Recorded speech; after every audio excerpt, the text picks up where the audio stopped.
right, next man, you ready?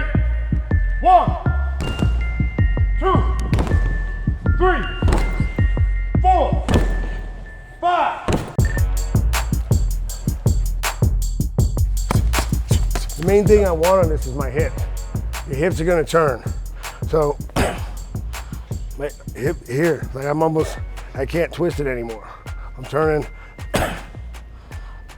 it's all hip, but it's all here, okay?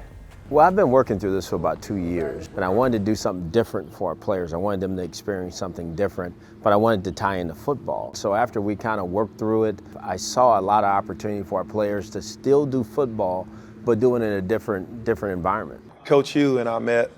I didn't know him very long, but we've met a few times already, and I could see his energy when he talked about the MMA, and I was pretty excited, and it seemed like that's something that we could deliver to the team. I wanted our players to feel everything different when they walked in the building, from the time that people dealt with them hands-on.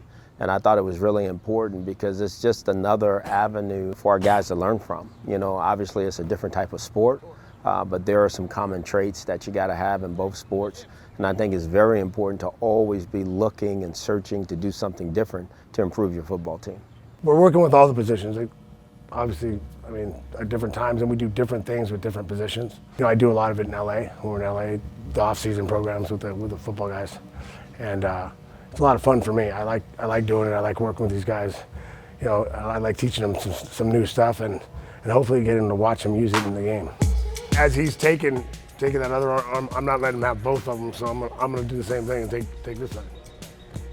You know, I like coming in. I like the environment. I like being in a training environment. It reminds me of training camp for fighting. You know, it's very focused and working on what you got to do.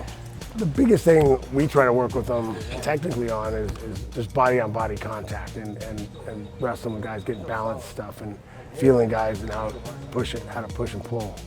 We try to get these guys to treat it like a fight. It's a fight. This is not just a game. We're fighting to win.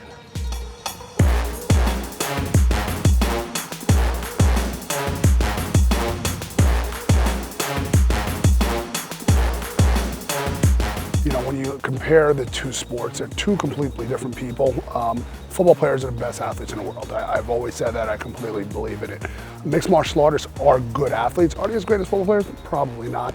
However, their mindset could sometimes be a little bit different. And what I mean by that is, you know, I coach mixed martial arts fighters now, and the thing that they have is they have a thing in their mind that you can't really coach, you know? And my younger guys have learned from them, and they've become better because being around those guys. And if you can kind of bring that same mindset in to some things that the football players are doing, and they can bring that MMA mindset in, you know, there's no question that it's going to, you know, positively affect the program. So you'll hear those guys comment about the mindset a lot because it's all about your mindset. If I believe I can beat you, that's where it starts. It starts with me believing that I can defeat you. So your body language matters. They're teaching the guys that. We can teach it, but we're with them all the time. They get tired of hearing us. The first moment you walk in the cage, first moment you walk on the field, you have that, I'm in the fight. I need to show the other person that I'm here and I'm ready to keep it going. I mean, as soon as you start breaking and putting your hands down and looking somewhere else, you're giving them something to work with.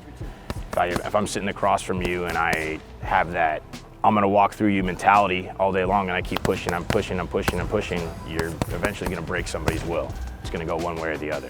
So when Chuck walks in the room, you know exactly who he is. His face is very recognizable. And he come in, he got his mohawk and he has that look and he's kind of moving around and you're like, and you know what kind of mindset he has. If you step into a ring with him and that gate and that cage closes, like, uh-oh, did I make the right decision?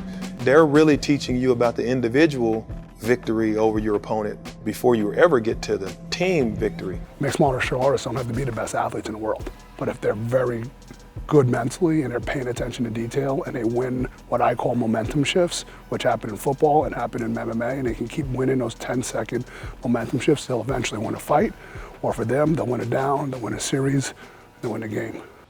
Hey guys, don't show you're tired. Don't show a guy you're tired. You show me you're tired, it's gonna feed me. It fuels me. I see him start, Okay. Now I'm gonna turn it up and run him in the ground. So don't give that guy that satisfaction. Don't let him think he's got you tired. If they take one lesson out of this, they need to break the guy in front of them.